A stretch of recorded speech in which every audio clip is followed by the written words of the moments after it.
Shalom Elohim, haleluya, puji nama Tuhan, semangat pagi Bapak Ibu Saudara yang dikasihi Tuhan kita, Yesus Kristus. Jumpa lagi bersama saya Pendeta Samuel Mabuntu dalam Renungan Pagi ke 2461 hari. Renungan pagi ini mengudara, puji Tuhan. Bapak Ibu Saudara yang dikasihi Tuhan, sebelum kita membaca, mendengarkan, dan merenungkan firman Tuhan hari ini, mari kita berdoa, minta pimpinan Roh Kudus. Kita berdoa. Bapa di surga, berbicaralah kepada kami semua. Pakai firman Tuhan ini untuk menegur kami, menasihati kami, meneguhkan iman percaya kami, dan memberkati kami semua. Di dalam nama Tuhan Yesus yang adalah firman Allah yang hidup, kami berdoa. Amin. Haleluya. Bapak Ibu Saudara yang dikasihi Tuhan, bersama dengan saya kita akan belajar Alkitab dari kitab Kejadian sampai kitab Wahyu. Mari buka Alkitab kita. Injil Lukas pasal 14 ayat 15 sampai ayat 24. Di bawah perikop perumpamaan tentang orang-orang yang berdalih. Demikian firman Tuhan. Mendengar itu, berkatalah seorang dari tamu-tamu itu kepada Yesus, "Berbahagialah orang yang akan dijamu dalam kerajaan Allah." Tetapi Yesus berkata kepadanya, "Ada seorang mengadakan perjamuan besar, dan ia mengundang banyak orang. Menjelang perjamuan itu dimulai, ia menyuruh hambanya mengatakan kepada para undangan, 'Marilah, sebab segala sesuatu sudah siap.' Tetapi mereka bersama-sama meminta maaf. Yang pertama berkata kepadanya, 'Aku telah membeli ladang, dan aku harus pergi melihatnya. Aku minta dimaafkan.' Yang lain berkata, 'Aku telah membeli 5 pasang lembu kebiri, dan aku harus pergi mencobanya. Aku minta dimaafkan.' Yang lain lagi berkata, 'Aku baru kawin, dan karena itu aku tidak dapat datang.' Maka kembalilah hamba itu dan menyampaikan semuanya itu kepada tuannya. Lalu murkalah tuan rumah itu dan berkata kepada hambanya, 'Pergilah dengan segera ke segala jalan dan lorong kota, dan bawalah kemari orang-orang miskin, dan orang-orang cacat, dan orang-orang buta, dan orang-orang lumpuh.' Kemudian hamba itu melaporkan, 'Tuhan, apa yang Tuhan perintahkan itu sudah dilaksanakan, tetapi sekalipun demikian, masih ada tempat.' Lalu kata Tuhan itu kepada hambanya, 'Pergilah ke semua jalan dan lintasan dan paksalah orang-orang yang ada di situ masuk, karena rumahku harus penuh. Sebab aku berkata kepadamu, tidak ada seorang pun dari orang-orang yang telah diundang itu akan menikmati jamuanku.'" Amin, firman Tuhan. Haleluya.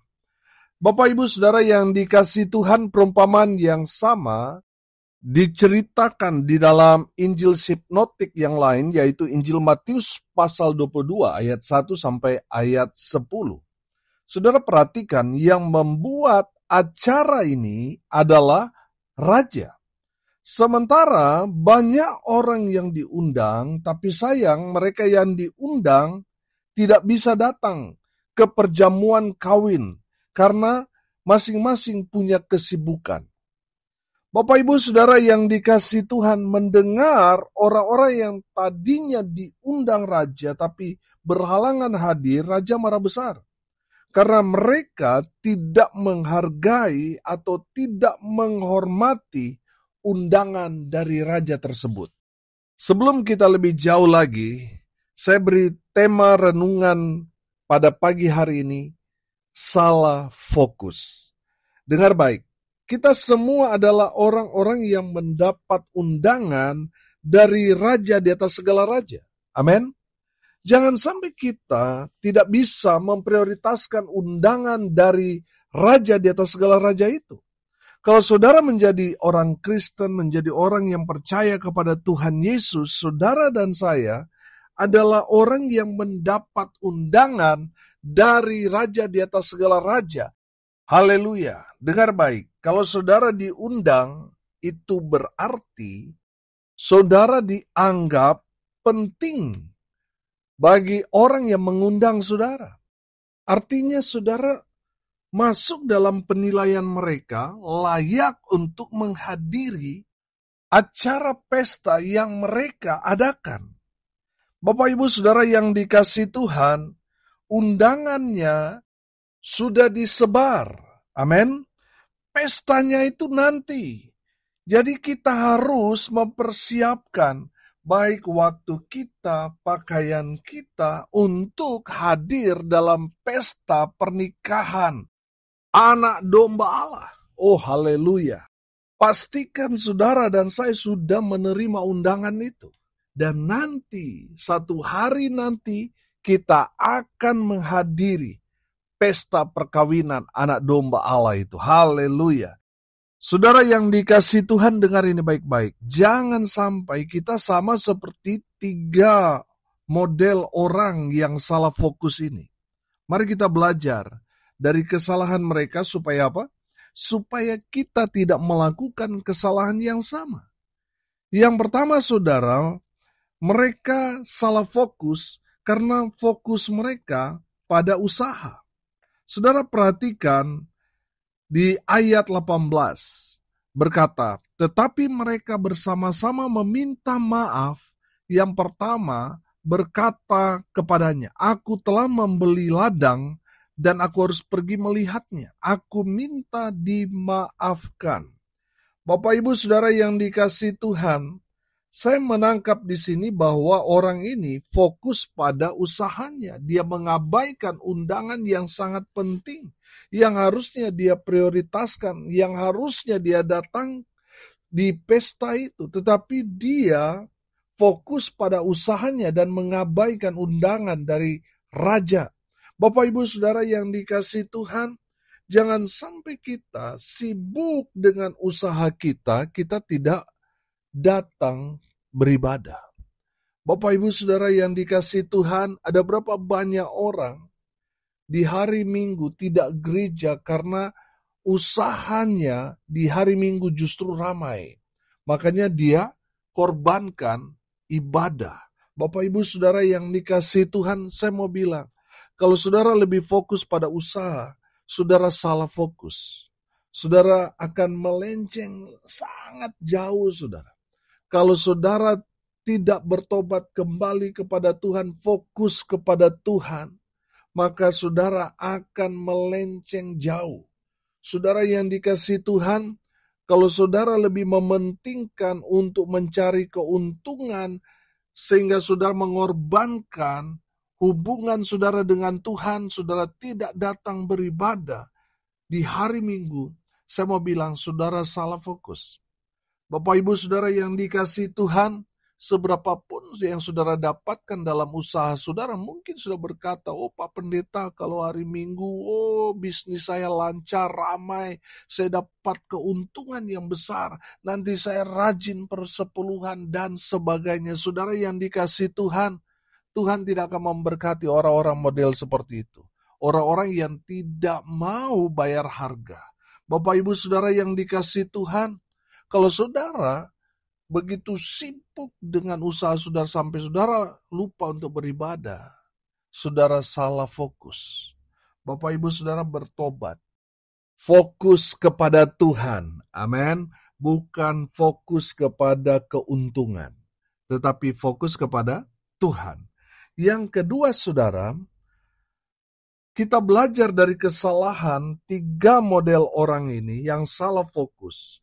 Yang kedua, mereka fokus kepada pekerjaannya. Perhatikan ayat 19. Yang lain berkata, aku telah membeli 5 pasang lembu kebiri dan aku harus pergi mencobanya. Aku minta dimaafkan. Saudara yang dikasihi Tuhan, yang kedua, mereka salah fokus karena apa? Mereka fokus pada pekerjaannya. Bapak Ibu Saudara, banyak orang Kristen yang gila kerja sampai hari Minggu. Sama seperti kesalahan yang pertama. Mereka fokus pada usahanya. Yang kedua ini kan fokus pada pekerjaan. Gila kerja, saudara. Sampai lupa beribadah. Saya teringat di dalam kitab Yesaya pasal 1 di ayat 3. Di sana firman Tuhan berkata, lembu mengenal pemiliknya, tetapi Israel tidak. Keledai mengenal palungan yang disediakan tuannya, tetapi umatku tidak memahaminya. Saudara yang dikasihi Tuhan, firman Tuhan ini sangat keras, menyinggung kita semua. Saudara, perhatikan. Lembu mengenal pemiliknya, tapi umatku tidak. Bapak, Ibu, Saudara yang dikasihi Tuhan, kalau saudara sibuk dengan pekerjaan, sudah sampai saudara lupa beribadah, saudara sama seperti yang dimaksudkan Yesaya 1 ayat 3 itu. Saudara yang dikasihi Tuhan, bertobat. Betul kita butuh uang, tetapi uang bukanlah segalanya. Saudara yang dikasihi Tuhan, fokuslah kepada Tuhan, bukan pada pekerjaan.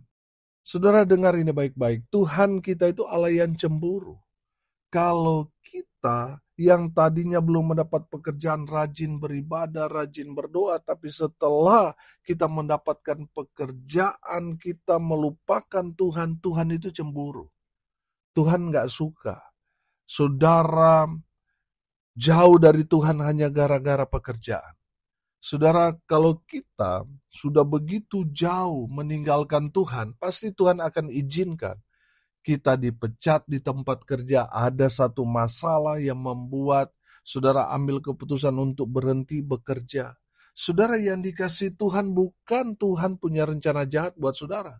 Justru dengan masalah itu Tuhan mau menyelamatkan saudara, supaya saudara punya banyak waktu lagi untuk Tuhan. Amin. Saudara yang dikasihi Tuhan, kalau saudara saat ini salah fokus, saudara lebih fokus kerja, dan melupakan waktu untuk ibadah, itu menandakan saudara salah fokus. Bapak, Ibu, Saudara, kembali fokus kepada Tuhan. Amin. Silakan saudara bekerja keras, tapi ingat, tetap punya waktu untuk beribadah kepada Tuhan.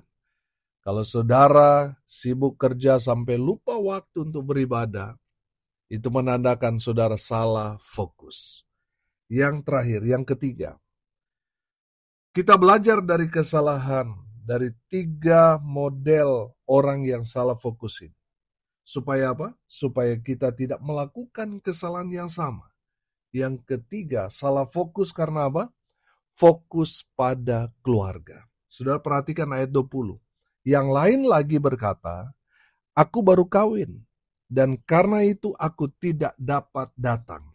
Saudara yang dikasihi Tuhan, alasan orang ini apa? Keluarga.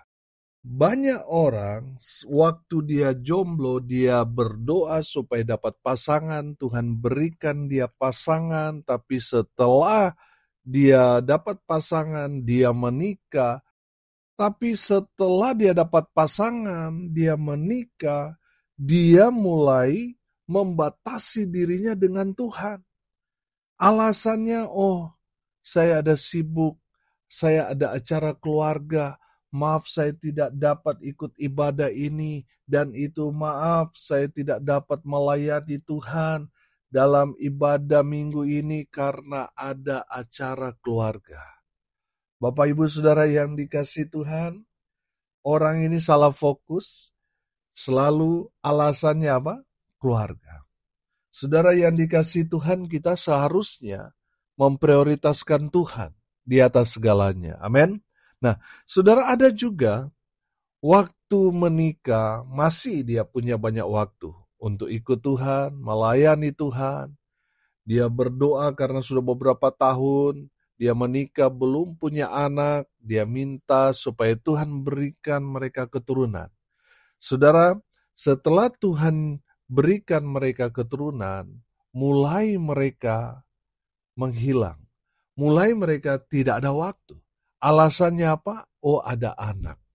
Bapak, Ibu, Saudara, akhirnya anak itu yang menjadi kambing hitam, saudara. Bapak Ibu Saudara yang dikasihi Tuhan, kalau saudara seperti itu menandakan saudara salah fokus. Bukankah yang saudara sudah dapatkan ini adalah pemberian Tuhan, berkat Tuhan? Yang tadinya saudara jomblo minta pasangan hidup sampai akhirnya saudara menikah, bukankah itu jawaban dari doa-doa saudara? Tapi kenapa setelah Tuhan menjawab justru saudara semakin jauh dari Tuhan bahkan menghilang? Seharusnya karena kita sudah mendapat jawaban-jawaban dari Tuhan, dari semua persoalan pergumulan, doa-doa kita Tuhan jawab. Sudah seharusnya kita lebih lagi di dalam Tuhan. Amin. Bukan justru salah fokus. Bapak Ibu Saudara, jangan sampai kita terlalu sibuk dengan usaha kita, dengan pekerjaan kita, dengan keluarga kita, sampai kita tidak beribadah, sampai kita sudah tidak punya waktu lagi untuk Tuhan. Bapak Ibu Saudara yang dikasihi Tuhan, kalau ada orang yang mengingatkan saudara untuk beribadah kepada Tuhan, saya mau kasih tahu, orang itu diperintahkan Tuhan untuk memberikan undangan kepada saudara. Amin. Di saat saudara ada yang mengajak Anda untuk beribadah, pergi ke gereja, saudara, itu adalah undangan Tuhan buat saudara. Bapak Ibu Saudara yang dikasihi Tuhan, ketika saudara melihat ada orang-orang yang peduli dengan kehidupan saudara, ketika saudara sudah jauh dari Tuhan, tidak lagi melayani Tuhan, lalu ada orang yang mengingatkan saudara, menegur saudara untuk kembali ikut Tuhan, melayani Tuhan lebih lagi, itu menandakan saudara merespon undangan Tuhan itu. Amin. Jadi saudara bersyukur kalau ada orang-orang seperti itu di sekeliling saudara. Memang kalau sudah setiap hari diingatkan, kadang-kala kita jengkel juga, betul gak? Jadi saudara seharusnya bersyukur ada orang-orang yang Tuhan kirim untuk mengingatkan kita, untuk selalu datang beribadah, untuk selalu aktif dalam pelayanan. Saudara yang dikasihi Tuhan, respon undangan Tuhan itu. Amin. Saudara, yang harus kita lakukan ketika kita mendapat undangan Tuhan beribadah di rumah Tuhan, respon undangan Tuhan. Amin. Jangan berdiam diri. Jangan pura-pura nggak dengar. Atau berkata iya tapi nggak datang, saudara. Jangan. Respon undangan Tuhan itu dengan hadir dalam ibadah. Dengan ambil bagian dalam pelayanan. Haleluya. Yang kedua yang harus kita lakukan, persiapkan diri kita untuk datang ke perjamuan kawin anak domba itu. Saudara harus mempersiapkan waktu saudara, tenaga saudara. Saudara harus mempersiapkan segalanya. Amin. Dan yang pasti yang ketiga, saudara harus mempersiapkan pakaian pesta. Karena di dalam Injil Matius di sana ada yang tidak berpakaian pesta. Dan akhirnya apa? Dia diusir keluar dan dia dicampakkan ke dalam api neraka. Karena apa? Dia tidak menggunakan atau memakai pakaian pesta. Kalau bicara baju, itu bicara tentang kekudusan. Coba seandainya saudara tidak pakai baju, saudara keluar, pergi ke kantor atau pergi ke jalan raya, nanti orang menganggap saudara apa? Orang gila. Saudara yang dikasihi Tuhan, Tuhan mau saudara itu menggunakan pakaian pesta, artinya saudara harus hidup dalam kekudusan. Amin. Saudara yang dikasihi Tuhan, kalau kita tidak hidup kudus, maka kita akan telanjang, kita tidak akan pakai pakaian pesta, dan akhirnya kita akan diusir keluar. Oleh karena itu saudara, persiapkan juga pakaian pesta, persiapkan dirimu untuk hidup dalam kekudusan. Haleluya. Hari ini kita belajar saudara, supaya kita tidak salah fokus. Amin. Kita belajar dari 3 orang model tadi. Orang yang salah fokus, mereka fokus pada usaha, mereka fokus pada pekerjaan, fokus pada keluarga, akhirnya mereka tidak menghadiri undangan raja. Saudara dan saya mendapat undangan raja di atas segala raja dalam jamuan kawin anak domba. Oleh karena itu, saudara dan saya harus merespon undangan itu. Amin. Saudara harus mempersiapkan diri untuk hadir dalam ibadah itu. Saudara harus berpakaian pesta. Saudara harus hidup dalam kekudusan. Supaya satu hari nanti kita dapat bersama-sama menghadiri pesta jamuan kawin anak domba Paskah, sehingga kita semua makan sehidangan. Kita makan satu meja dengan raja di atas segala raja itu. Oh, haleluya. Mari kita berdoa. Terima kasih Bapa di surga, sudah menegur, menasihati kami, supaya kami tidak salah fokus. Ajar kami supaya kami merespon undangan Tuhan itu dengan mempersiapkan diri dan hidup dalam kekudusan. Hamba berdoa biarlah Tuhan memberkati semua pendengar dimanapun mereka berada. Tuhan memberkati hidup mereka, rumah tangga mereka diberkati, usaha, pekerjaan, pelayanan mereka dibuat beruntung berhasil dalam segala hal. Mereka yang sakit Tuhan sembuhkan, mereka yang lemah Tuhan kuatkan, hibur mereka yang berduka cita, dan biarlah berkat Tuhan terus mengalir pada semua pendengar dimanapun mereka berada. Semua diberkati Tuhan. Bapak, Ibu, Saudara yang dikasihi Tuhan, arahkanlah hatimu kepada Tuhan dan terimalah berkat dari Tuhan Yesus. Tuhan memberkati engkau dan melindungi engkau. Tuhan menyinari engkau dengan wajah-Nya dan memberi engkau kasih karunia. Tuhan menghadapkan wajah-Nya kepadamu dan memberi engkau damai sejahtera. Di dalam nama Tuhan Yesus, sumber segala berkat. Bapak, Ibu, Saudara yang percaya di jamah Tuhan, dipulihkan Tuhan, diberkati oleh Tuhan Yesus, katakan amin. Puji Tuhan.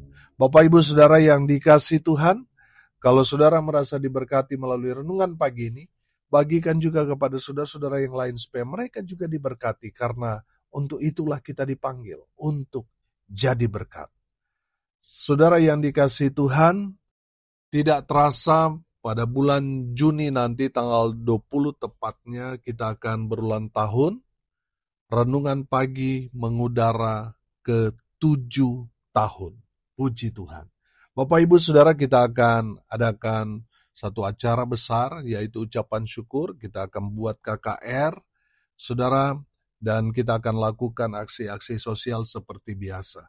Bagi Bapak, Ibu, Saudara yang diberkati melalui pelayanan ini, saudara bisa juga memberkati, mendukung, mensupport pelayanan ini lewat doa, daya, dan dana. Saudara yang mau menabur, saudara bisa menabur ke rekening Bank Mandiri di nomor rekening 14503 kali 671946. Dengan mensupport, mendukung pelayanan ini, saudara sudah menjadi bagian bersama dengan saya memberitakan Injil Kerajaan Allah sampai ke ujung bumi. Haleluya. Bapak, Ibu, Saudara yang membutuhkan informasi untuk acara ucapan syukur ulang tahun ke-7 renungan pagi ini mengudara pada tanggal 20 Juni 2025 ini, saudara bisa hubungi atau konfirmasi WA di 081337 491360. Haleluya. Terima kasih untuk supportnya selama ini. Tuhan Yesus memberkati kita semua. Haleluya.